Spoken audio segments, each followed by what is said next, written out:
Bonjour et bienvenue sur la chaîne de l'application Kismat. Donc tu es ici, c'est que tu veux progresser sans bloquer avec des méthodes, ça tombe bien. Aujourd'hui on va parler de factorisation. Donc je vais te parler de trois choses.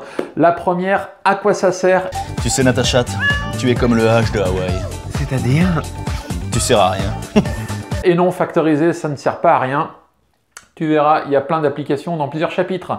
Deuxième chose, quand on dit factorise, ça signifie quoi? D'ailleurs, factorise, on dit en anglais factorize, mais tu peux pas comprendre, t'as pas ton bac d'anglais. Et oui, c'est dingue, sur cette chaîne, on fait deux matières en une, des maths et de l'anglais. Yes, we can! Troisième chose, parce que tu es quand même venu pour ça, je vais t'expliquer comment factoriser et tu verras, il y a plusieurs possibilités.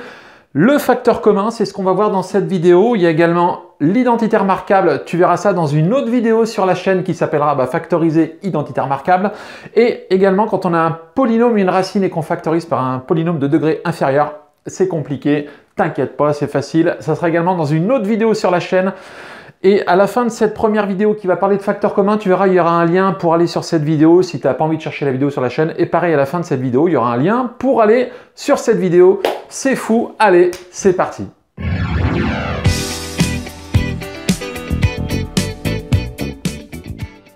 Allez, c'est parti. Uno, et oui, c'est dingue, sur cette chaîne, on fait même de l'espagnol. Marcos! Guitare! Alors, factoriser, à quoi ça sert? Eh bien, j'avais une ancienne élève qui a trouvé un super proverbe. Il est tellement bien son proverbe que je l'ai mis dans l'application sur le cours factoriser. Qu'est-ce qu'elle dit cette JM? Elle se reconnaîtra, c'est ses initiales. Si tu es au bout du rouleau, tente la facto. Eh bien, cette JM avait exactement raison. Quand c'est le bazar en maths, tu factorises. Prenons quelques exemples. Tu as une équation ou une inéquation à résoudre. Tu es bloqué, qu'est-ce que tu fais? Tu factorises et ça devrait bien se passer. Ou alors tu dois par exemple étudier le signe d'une expression, que tu sois au collège ou en seconde ou en première sur les dérivés, on s'en fout, tu factorises. Ou par exemple, tu es en terminale, tu as une limite de fonction à déterminer, c'est une forme indéterminée, tu as tout essayé, tu es au bout du rouleau, tu tentes la facto. Cette JM, décidément, avait toujours raison. Donc ce que tu dois retenir, tu es en maths, tu es dans la merde, tu factorises. Et si ça ne suffit pas, c'est pas grave, tu changes d'exercice, ça se passera mieux la prochaine fois. T'avais qu'à mieux réviser. Les révisions, c'est important.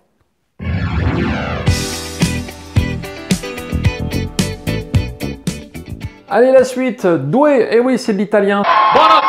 Buonasera, in tutti, sono nudo di capelli gridando. C'est fou, signification de la factorisation. Qu'est-ce que ça veut dire? Eh bien, ça veut dire que tu as une expression dans laquelle tu as que des trucs qui se multiplient ou qui se divisent.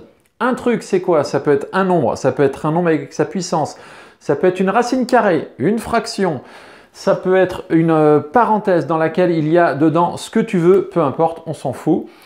Donc, sur la page factoriser de l'application, on tombe sur cet exemple. Et est-ce que cette expression est factorisée? Donc, des fois, tu auras des doutes à savoir si quelque chose est factorisé ou pas. La petite astuce, quand tu as une parenthèse qui est chiante, ou tu as un petit doute à savoir si ta ligne est factorisée, ou alors une racine carrée, pareil, qui est chiante, on peut le mettre en minuscule, en majuscule, on s'en fout, c'est pareil. Tu remplaces par le mot truc. Alors, par contre, il faut le remplacer dans ta tête, hein, tu ne le mets pas sur ta copie. Donc là, qu'est-ce que je vois? Par exemple, j'ai l'impression que c'est écrit moins 3 fois 3 au carré fois un truc, parce que j'ai une parenthèse, fois un autre truc, parce que j'ai une racine carrée. Voilà, j'ai des yeux bizarres, mais voilà ce que voient mes yeux. Quand tu vois cette ligne, est-ce que tu vois des trucs qui s'additionnent ou qui se soustraient? Non. Donc, l'expression A est factorisé. Voilà comment tu pourras savoir si quelque chose est factorisé ou non.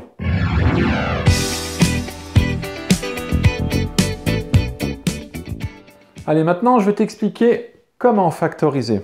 Alors, tu es toujours dans l'application sur la même page. Tu vas tout en bas, il y a un paragraphe qui s'appelle « Comment factoriser ». Et juste en dessous, tu as deux boutons. Le premier avec une identité remarquable.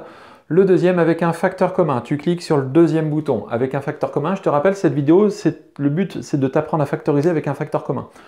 Tu tombes sur cet exemple. Alors, c'est quoi un facteur commun? Facteur commun.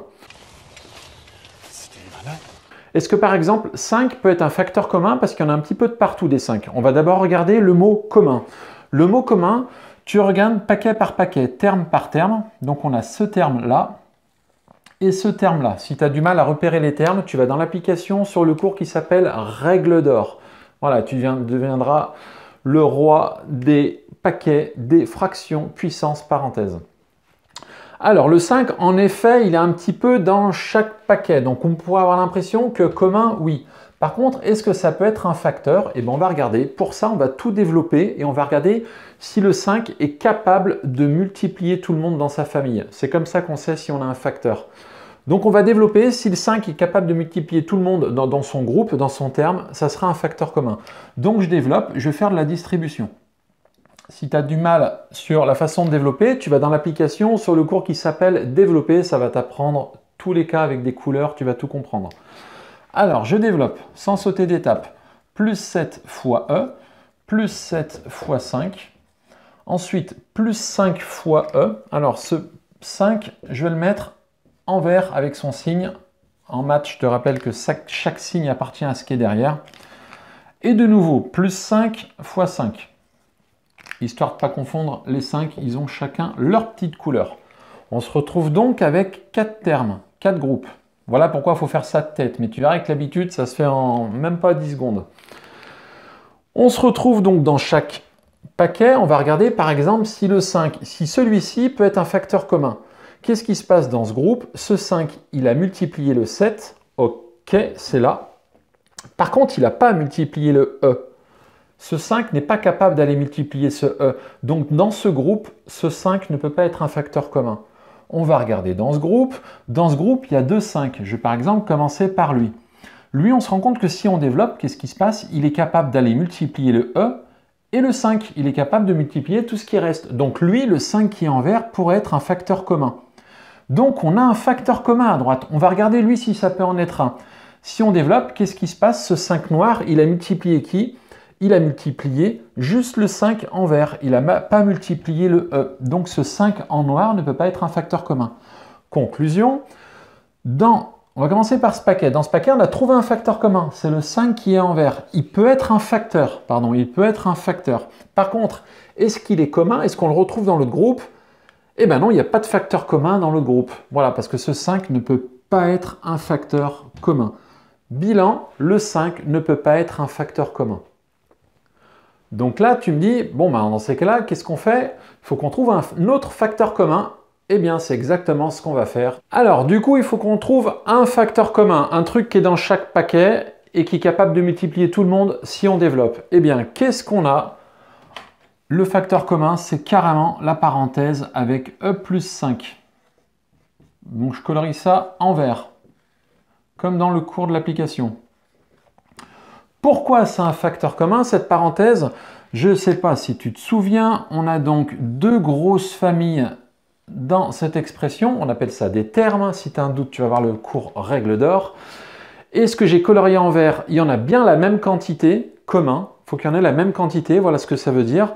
Et facteur, et oui, c'est bien un facteur parce que c'est capable de multiplier tout ce qui reste si jamais on développe. Si on voulait développer, qu'est-ce qui se passerait? La parenthèse, eh ben, multiplierait tout ce qui reste. D'ailleurs, c'est ce qu'elle fait.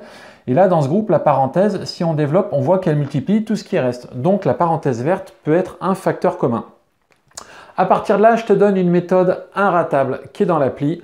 Ce que tu as colorié en vert, tu le remets au début de ta ligne. Donc, c'est carrément la parenthèse avec un E plus 5. Et à partir de là, tu ouvres un crochet ou une parenthèse, on s'en fiche complètement. Et tu recopies tout de gauche à droite. Par contre, à chaque fois que tu vois une tache verte, tu mets un 1. Donc du coup, qu'est-ce que ça va donner? Plus 7. Ah oui, je t'ai dit, je recopie tout, hein, je ne me casse pas la tête. Hein, fois, ah, il y a une tache verte. Je mets un 1. Plus 5 fois, qui était caché. Hein. J'ai mis les fois en rouge pour que tu les vois, ils étaient cachés. Une tache verte. 1. Et ben voilà, cette ligne est factorisée. Pourquoi elle est factorisée? Je te souviens que si tu as un doute pour savoir si une expression est factorisée ou pas, tu remplaces les parenthèses ou les racines carrées par le mot truc. Il doit bien y avoir un truc. Cette parenthèse, on va imaginer que c'est écrit truc. Ce crochet, c'est comme une parenthèse, on va imaginer que c'est écrit truc. Truc fois truc, je vois pas d'addition, je vois pas de soustraction. Donc cette ligne est factorisée. On va maintenant simplifier chaque facteur, ce premier facteur et ce deuxième facteur. Alors commençons par le premier. Un facteur, c'est un truc qui multiplie, je te le rappelle. Et bien dans ce facteur, on peut rien simplifier. E plus 5, on ne peut pas les compter ensemble. On a des E, on a des 5, ce n'est pas les mêmes objets, on ne peut pas simplifier. Le crochet, maintenant, je vais mettre une parenthèse, c'est exactement la même chose. Tu repères les termes et on simplifie. Donc si tu as un doute, toujours comme d'hab, tu vas dans l'appli sur le cours règle d'or. Et si tu as un doute sur des nombres relatifs, tu vas dans l'application sur le cours nombres relatifs. Tu verras, c'est expliqué simplement. Il y a même une vidéo sur la chaîne. 7 fois 7, on pourrait mettre le plus si on veut, plus 5 fois plus 5.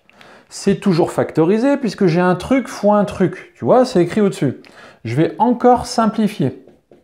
Parce qu'on peut simplifier tant que tu peux simplifier, mais tu laisses bien un truc fois un truc, sinon ça sera plus factorisé. 7 plus 5, ça fait plus 12. C'est là où si tu as un doute sur les nombres relatifs, tu vas voir le cours dans l'appli qui est expliqué en vidéo sur la chaîne.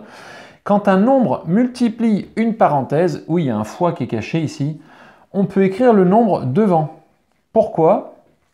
Pour deux raisons. La première raison, c'est plus joli. La deuxième, ça évite de mettre le fois, ça fait des choses en moins à écrire.